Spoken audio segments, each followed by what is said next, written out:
Hi, I'm Trisha and this is Phil, and we're here from SkiTalk.com to talk to you today about the highly contested 95 to 100 millimeter waisted skis. So let's talk. So, okay, this segment of skis is something that every manufacturer wants to have at least one example in. And some cases we might have two, and isolated cases there are 3 different offerings from a manufacturer. So when you walk into a shop and you're looking at some array of skis that a manufacturer says, hey, I've got something for you. And there's a whole different ways of doing this. We've got some examples here. If you notice, actually, we've got some spots here, some open spots, because unfortunately in today's supply chain problems, I couldn't get a hold of everything to show you, but we're going to address a good amount of skis that are also not here. And yes, I might miss some, and I'm sure you're going to post them in the comment section below. But we're going to address a lot of different skis here. And let's go from A to V. Starting off with Atomic. Atomic has 2 examples that are in this range. One is the Maverick 100 that we have here. Fun ski, really light, playful, yet this ski definitely has a lot of power attributes. What's power? Well, 2 ways that we can take a look at this. Power is a ski that likes to be driven. We're also going to talk finesse. Finesse is a ski that likes to be ridden. A power ski, we're going to take a look at that. That's when you ski that slow line fast. Finesse, it might be skiing that fast line slow. And just think about how you ski out there on the hill. A little bit of a sidebar there. So we've got the Maverick 100, a stout ski even though it's really light. Darren Rolfs had a lot of influence in the design of this ski, worked on every incarnation of it. So you've got some of his DNA in here. Atomic also does offer the Bent 100. Again, that ski is going to be a little more on the finesse side of the scale. Again, not a bad choice either way, depending on what you're looking for. And we're going to talk about that a little more as we go through the rest of the skis. Augment. We've got the AM99 here. This is a ski that, quite frankly, is a power construction with a finesse shape. We've got a ski here that has influence from their race skis, some of the best skis that you probably never heard of, but we also have a tip rise, a little more gradual and longer here, some rise here in the tail, and a shape with some flare in the tip and some flare in the tail. So this ski here, again, works in a multitude of conditions, extremely compliant and a lot of fun. And you've got some attributes in the ski that come with a very high price tag, and having a comma in that price tag, you do get your money's worth. Blossom, Italian manufacturer, probably another one you might not have heard of. The Pure 99 here, very traditional in the shape of this ski. You can see the shape here.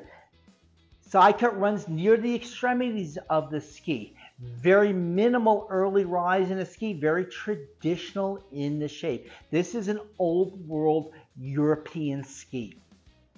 Extremely quiet, extremely damp. The words that I use when I ski the ski is liquid mercury. This ski just flows down the hill. Beautiful, beautiful composed ski. The blank that we have here would be the Blizzard Bonafide, a ski that helped start this series of ski, this 98 to 100 millimeter ski collection, and a ski that has become one of the reference skis in this area skis. And we're on the newest incarnation of the Bonafide. It originally started at 98 on the foot. Now the newest one here is 97 with scale sizing. And they also changed the sizing on the Bonafide in this newest incarnation. If you found yourself in between sizes on the previous Bonafide, you'll find yourself dead on now. Dynastar has a 2-prong approach here with 2 different types of skis that are offered here. We've got the M-Pro 99 and the M-Free 99. So the M-Pro, as the name you would think, is going to be a little more aggressive of a ski, even though we do have Dynastar's elongated tip here, which gets in and out of mixed conditions really nicely. We do have a flatter tail now. So we've got a ski that definitely is a little bit more on the power side of that spectrum of the power and the finesse as far as strength in the ski and expectations. Its brother here, the M-Free 99, front of the ski, you can see is very similar, but it's the back half that changes. We've got a lot more rise here. Business in the front, party in the rear. So we've got a ski here now that's going to be a little more versatile, a little more playful in the trees. It's going to want to make a little bit shorter radius of a turn. Again, a little more on that finesse side, yet you're not giving up a lot of power.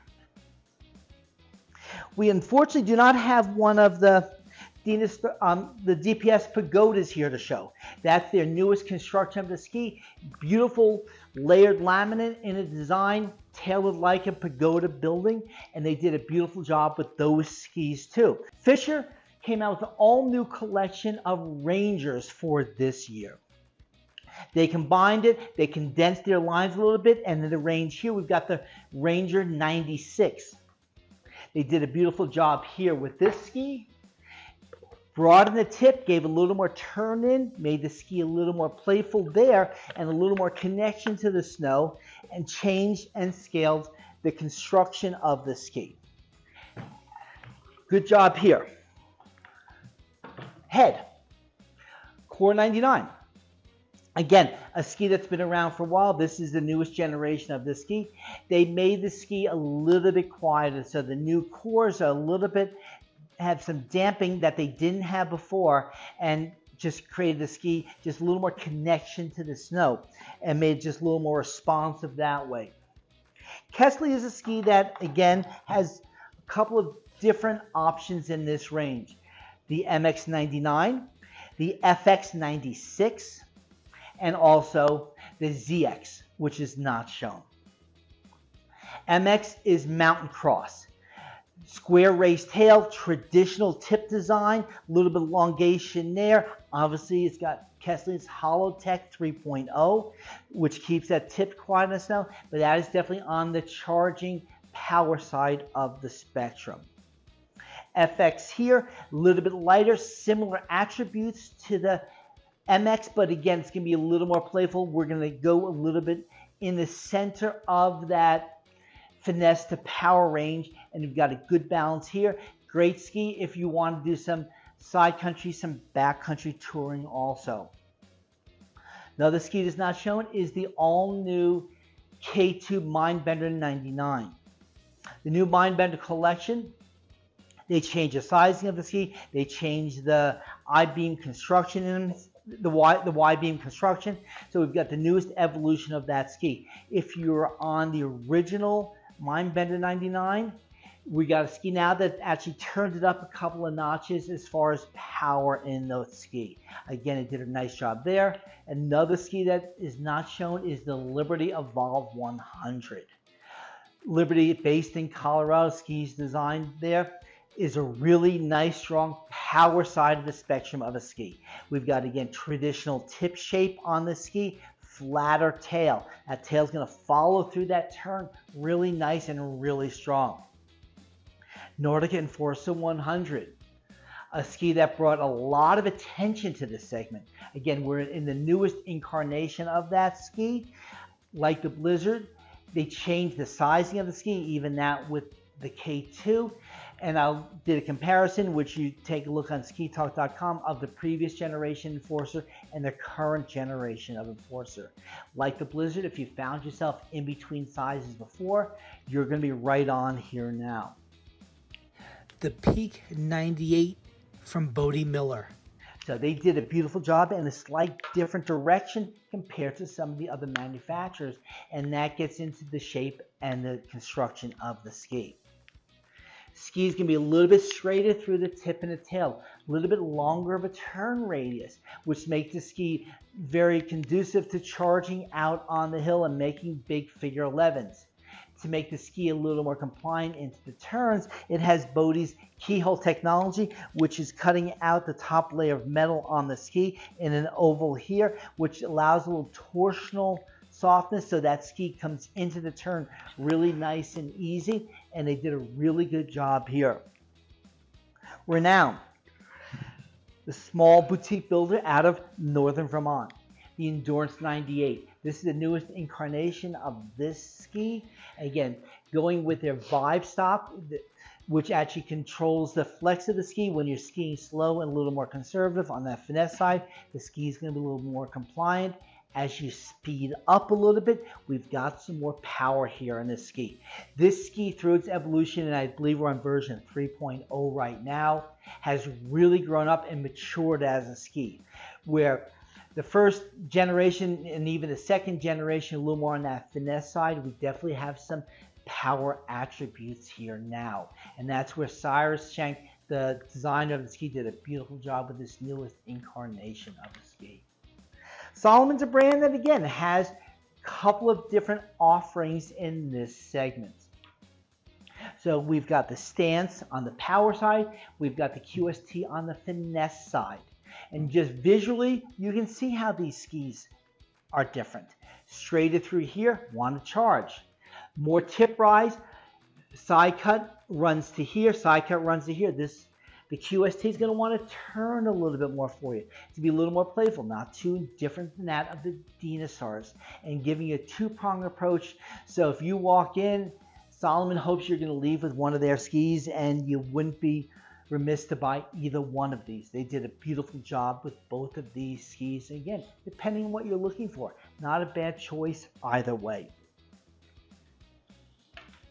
Völkl. What can be said about the Mantra that hasn't been said before?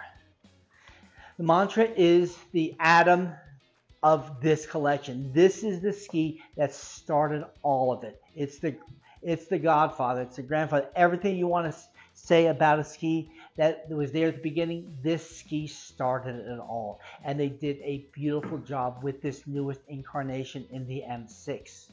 They made the ski a better ski for more skiers, where either in the previous generations, either you fit into the Mantra's attributes or you didn't. Now they did a beautiful job of tailoring a lot of the construction and the shape of the ski. They went to their 3D side cut, more turn shape in the middle and a little bit straighter at the extremities, so it comes in and out and into the turns really playful of a ski. They tailored the construction of the ski. So whether you're on the 163 or the 191, you're going to get the same experience out there on the snow. So they did a beautiful job with this newest incarnation of a ski.